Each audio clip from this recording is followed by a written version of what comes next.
Did you know that over 70% of rock star deaths are linked to substance abuse? From drummers who vanished before major shows to singers who collapsed on stage. Here are 20 heavy metal stars who were too wasted to perform. 1. Steven Adler, Guns N' Roses. Steven Adler's time with Guns N' Roses was filled with wild success and deep struggles. His drumming helped shape the band's early sound, but his addiction made him unreliable. By the late 1980s, his substance use had spiraled out of control, creating one problem after another. In December 1987, he got into a brutal bar fight, injuring his hand so badly that he couldn't play. The band had no choice but to replace him temporarily with Fred Coury from Cinderella. This was only the beginning of his downfall. Adler's struggles didn't just affect small shows, they ruined major events. In January 1989, the American Music Awards was a huge deal for Guns N' Roses. But Adler, he was nowhere to be found. The band had to bring in Don Henley to play drums for him. Fans started to notice his absence, and behind the scenes, his bandmates were losing patience. He made countless promises to clean up, but his addiction only grew worse. The breaking point came in 1990 when he couldn't even play his parts during recording sessions. His drumming was so sloppy that the band had to redo take after take. Eventually, Guns N' Roses had enough. They fired him, and just like that, Adler's rock star dream crumbled. Even after being kicked out, Adler didn't stop spiraling. He tried to fight his addiction, but it kept pulling him back in. His once promising career was reduced to headlines about arrests and health scares.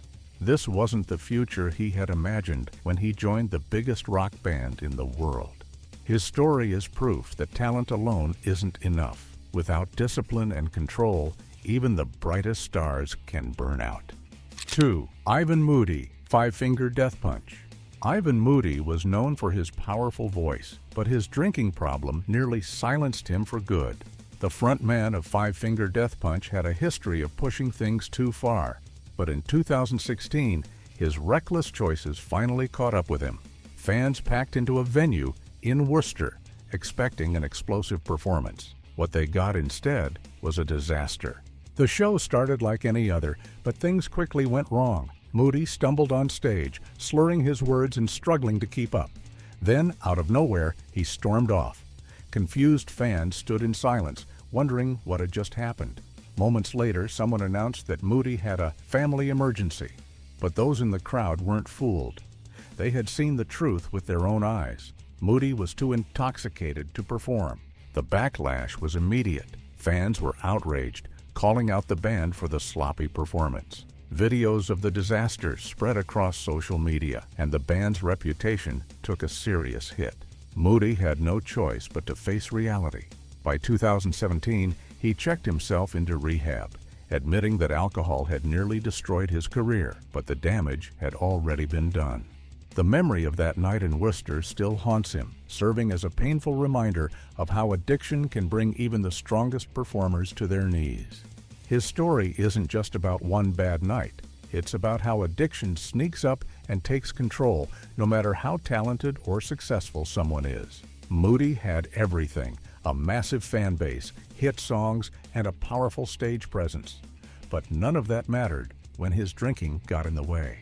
He nearly threw it all away, and many wonder if he'll ever fully escape the shadow of his past. 3. Ozzy Osbourne, Black Sabbath. Ozzy Osbourne was more than just a rock star. He was a symbol of chaos. His wild antics were legendary, but his addiction turned him into his own worst enemy. From the early days of Black Sabbath, he was known for pushing the limits, but by 1978, those limits had been shattered. The band was trying to record their album Never Say Die, but Ozzy, he was a mess. Recording sessions turned into a nightmare. Ozzy was too out of control to focus. His drinking and substance use got so bad that the band had to keep stopping. Some days they couldn't record anything at all because Ozzy was too wasted to sing. His unpredictable behavior frustrated everyone, and it was clear that he was no longer the same performer. This wasn't just about partying anymore, it was about survival. Could Black Sabbath really keep going with a singer who couldn't function? By 1979, the answer was clear. They couldn't. The band made the painful decision to fire Ozzy, ending his time with Black Sabbath. It was a shocking move, but one that had to be made. Ozzy was drowning in addiction, and if he didn't change, his career, and possibly his life, would be over. Though he later found success as a solo artist, this period of his life remains a brutal lesson on how self-destruction can ruin even the greatest careers. The world almost lost Ozzy to his own reckless choices. His struggles weren't just personal, they impacted everyone around him. Fans, bandmates, and even family members watched him fall deeper into addiction. While he eventually made a comeback, the damage left behind was impossible to ignore. His story serves as a reminder: no amount of fame or talent can protect someone from the consequences of their actions. 4. Phil Anselmo, Pantera. Phil Anselmo had a voice that could shake stadiums, but behind the scenes, pain and addiction were destroying him. Years of headbanging and intense performances left him with unbearable back pain. Instead of seeking medical treatment, he chose the dangerous path, drowning his pain in alcohol. This choice nearly ended his life in 1996. Pantera had just finished a powerful performance in Texas. The crowd had no idea what was about to happen. After the show, Anselmo overdosed. His body shut down, and for nearly 5 minutes, he was clinically dead. Paramedics worked frantically to bring him back, and against all odds, he survived. But the damage was done. His bandmates were horrified. How could they trust him after this? The overdose wasn't just a wake-up call for Anselmo, it shattered Pantera's unity. His addiction had created a wedge between him and his bandmates. No matter how much they tried to support him, the trust was gone. The band suffered, and relationships that once felt unbreakable now seemed fragile. Anselmo's substance use didn't just hurt him. It tore apart one of metal's most powerful bands. Even though he tried to clean up his act, the scars remained. Addiction had already done its damage, and Anselmo's reputation would never be the same. His story is a harsh reminder of how quickly things can fall apart. One bad decision can change everything, no matter how successful someone is. Pantera was at its peak, but one overdose nearly brought it all crashing down. Anselmo's near-death experience isn't just another rock star story. It's a lesson in how easily addiction can steal everything away. The music industry is full of stories like these. Talented musicians who had everything but lost it all because they couldn't control their vices. Some managed to claw their way back, while others faded into obscurity, forever haunted by their mistakes. These stories aren't just about the past. They're warnings for the future. No matter how big the stage, addiction always finds a way to pull people down. 5. Steve Clark, Def Leppard. Steve Clark was one of Def Leppard's most talented guitarists, but his drinking problems quickly spiraled out of control. He had the skills, the fame, and the fans, but his addiction had a stronger grip on him than anything else.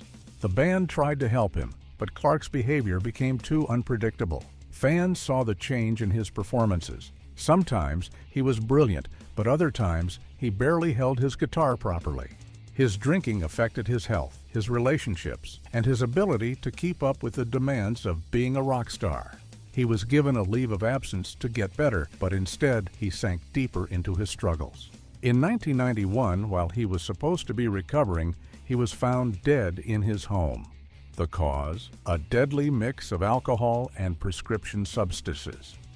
He was only 30 years old, a rock star at his peak, yet completely lost to his own demons.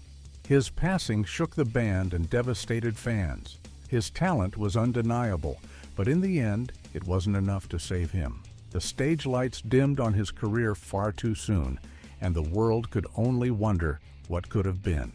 6. Dave Mustaine, Megadeth. Dave Mustaine built Megadeth into one of the most aggressive metal bands of all time, but his substance abuse threatened everything he worked for. He had a reputation for being a perfectionist, but his addictions turned him into something else entirely. When it came time to record So Far, So Good, So What?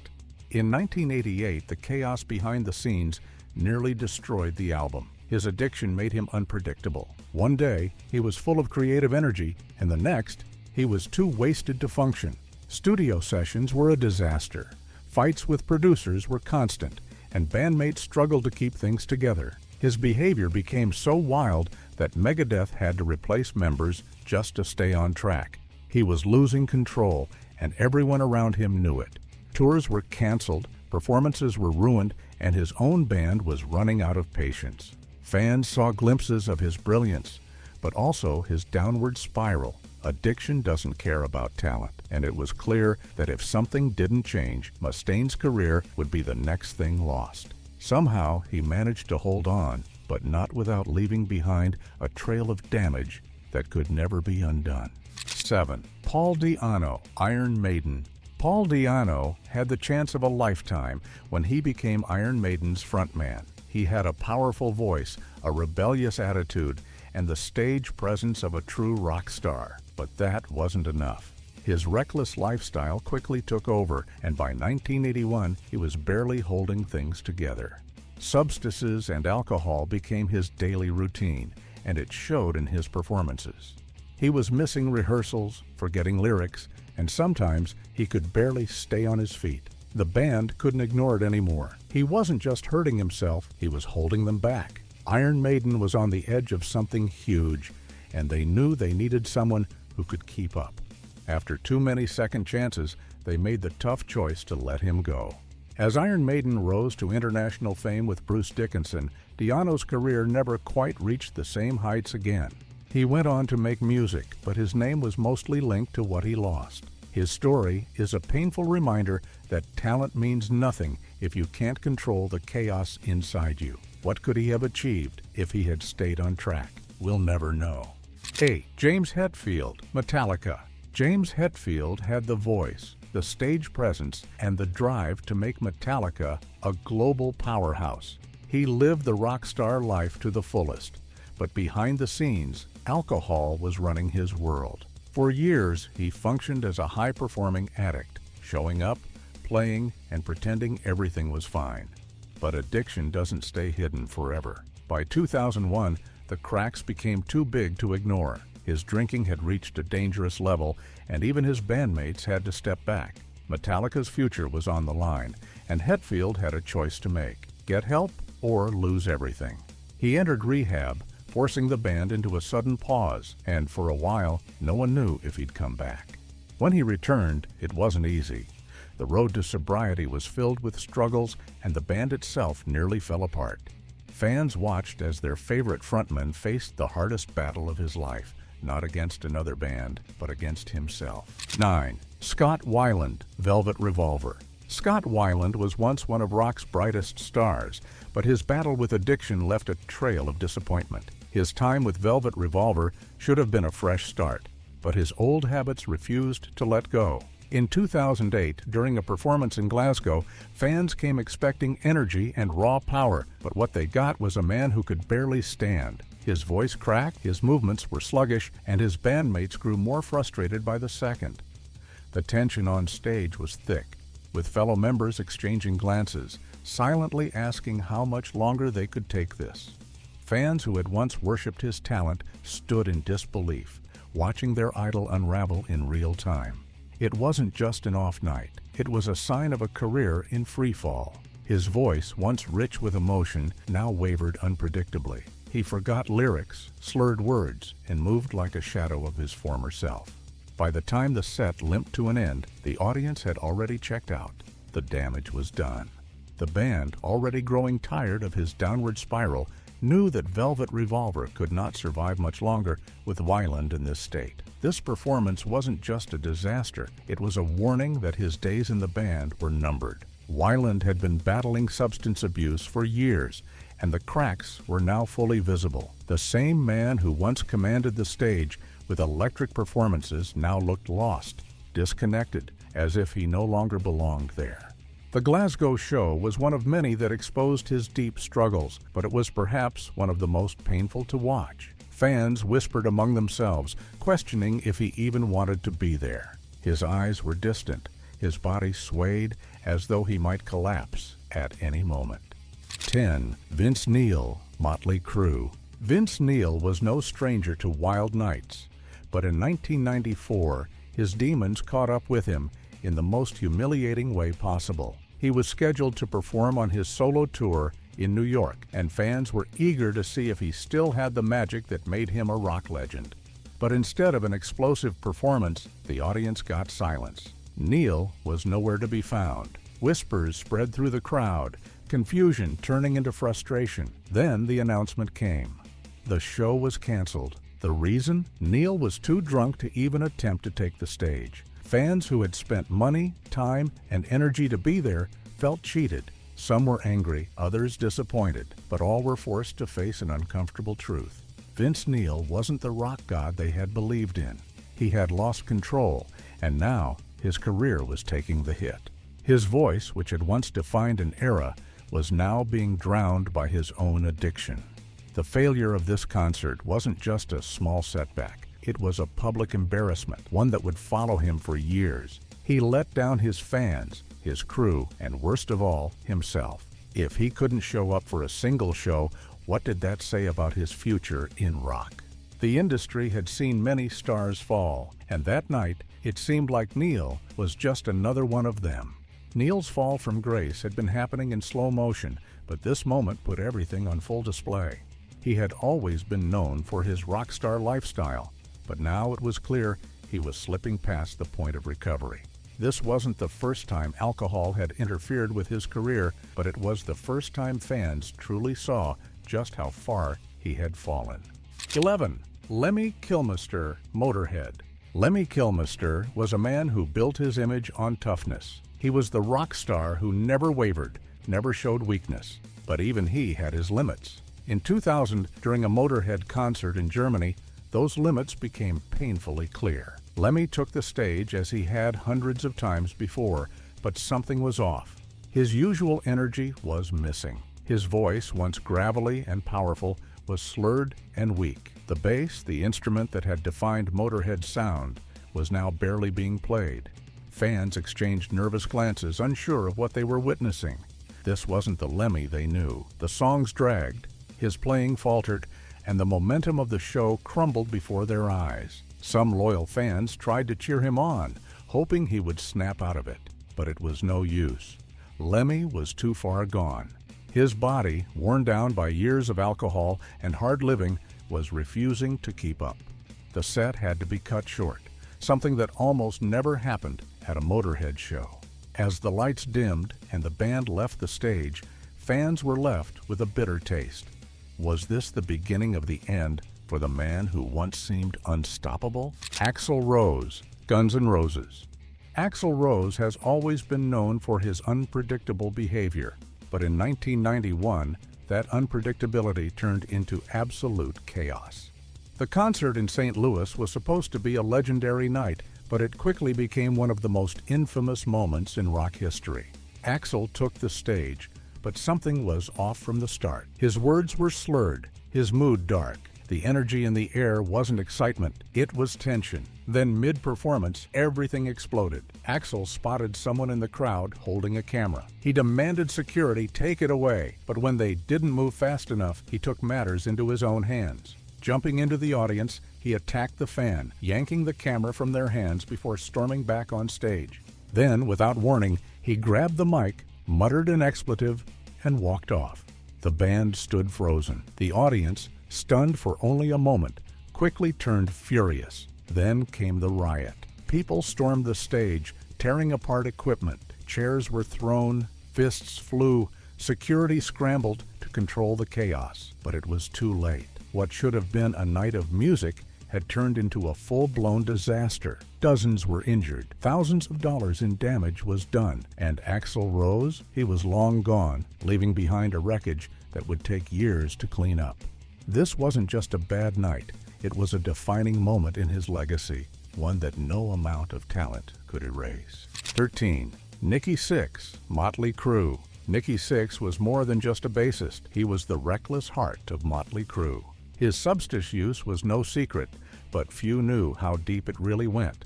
In 1987, his addiction nearly eliminated him. He overdosed and was legally dead for 2 minutes before paramedics managed to bring him back.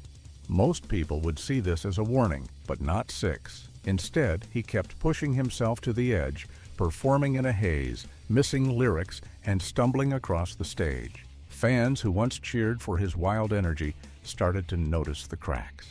There were times when he was completely out of it, barely able to hold his bass. His bandmates tried to cover for him, but there was no hiding the truth. His behavior became so unpredictable that shows were canceled, and rumors spread about whether he'd even survive the year. The late 80s were brutal for Sixx, filled with moments where he seemed more like a ghost than a rock star. He finally checked into rehab, but his struggles weren't over. It took years to rebuild himself and regain control. Looking back, it's shocking that he even made it out alive. What if that overdose had lasted just a few seconds longer? Would Mötley Crüe have fallen apart?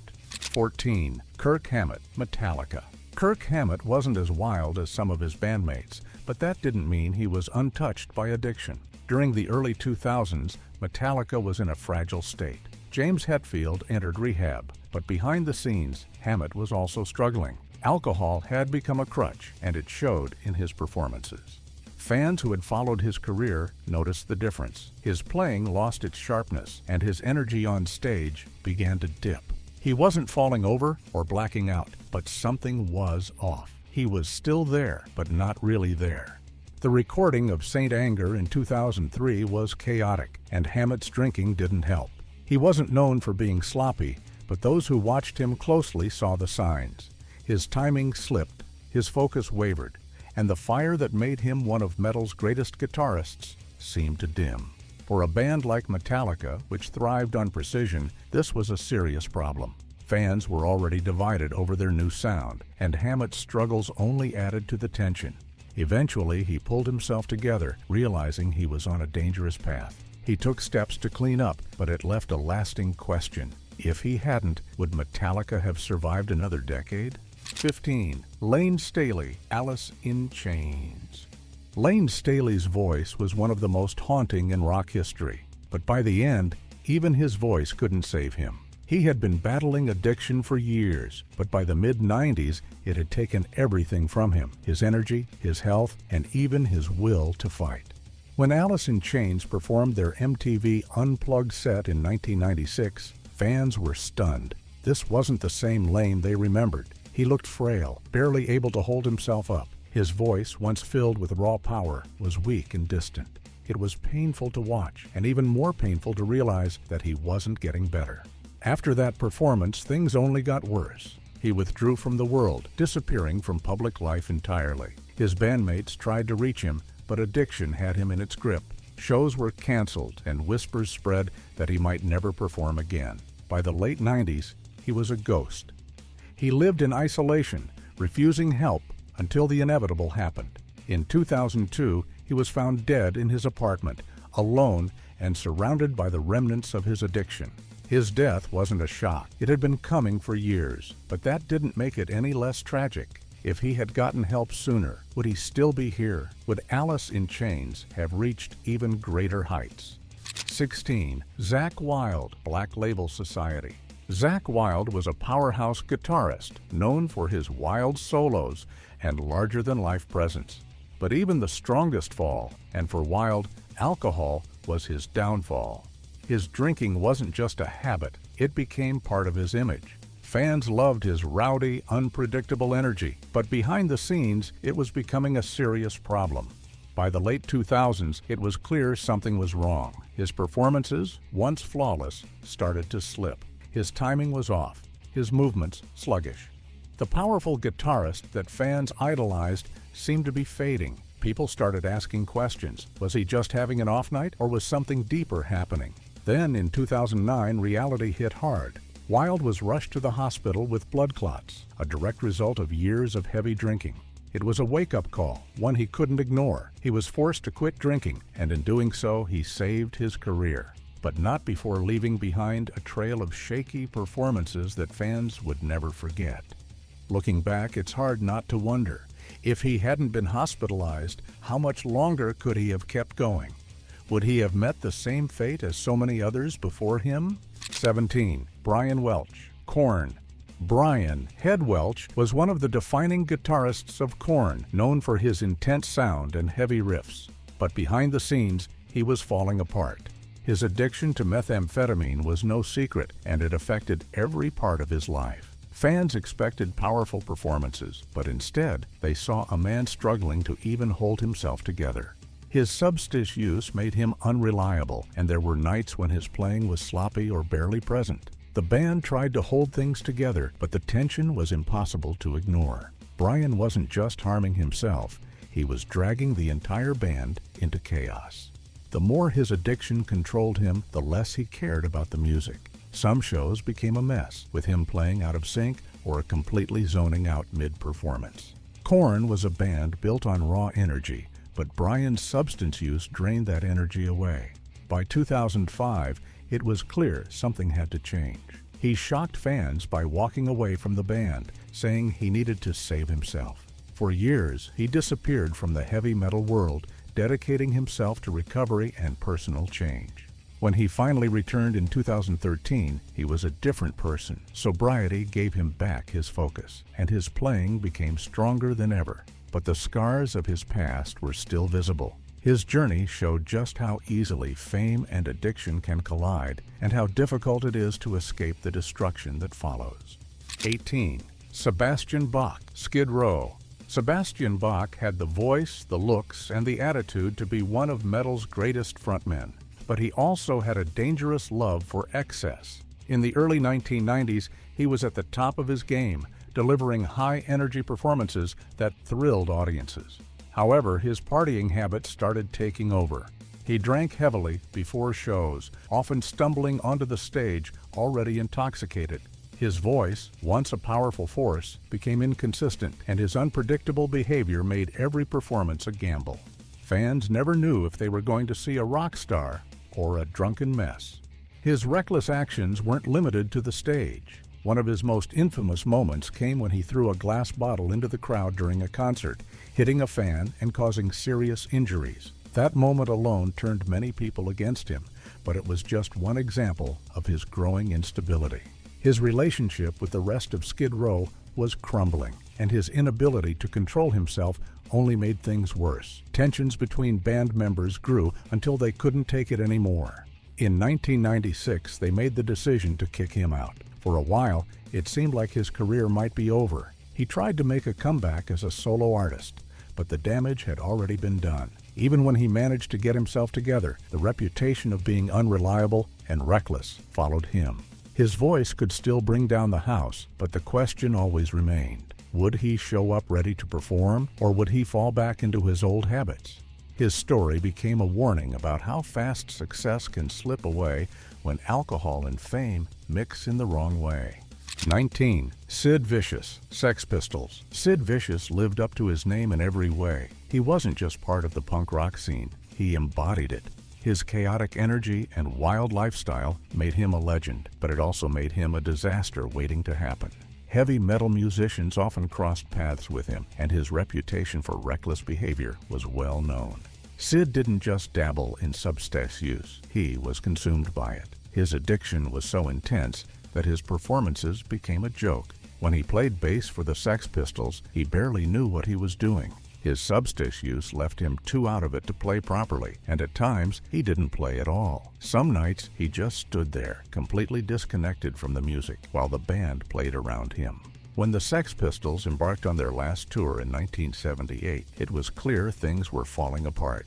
Sid was unreliable, often missing rehearsals and struggling to even hold his bass. Fans who had once loved his rebellious attitude now saw him as a tragic mess. The band couldn't keep going like this. His addiction wasn't just ruining his music, it was ruining his life. When the Sex Pistols finally broke up, Sid spiraled further into self-destruction. His life became one long downward fall, filled with arrests, substance overdoses, and violent outbursts. The final blow, came in 1979 when he died from an overdose. His death became one of the most infamous cautionary tales in rock history. He had everything he needed to become a true legend, but addiction took it all away. His story remains one of the most haunting examples of how fame and excess can lead to tragedy. 20. Keith Moon, The Who. Keith Moon wasn't just a drummer, he was a force of nature. His drumming style was explosive, Unpredictable and often chaotic, that same chaos ruled his personal life. He drank like there was no tomorrow, and when he wasn't drinking, he was taking pills. His wild behavior made him a legend, but it also made him a liability. His bandmates never knew what version of Keith they were going to get.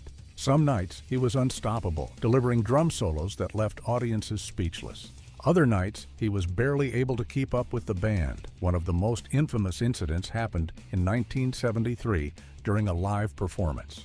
Keith was so heavily intoxicated that he passed out mid-show right in the middle of a song.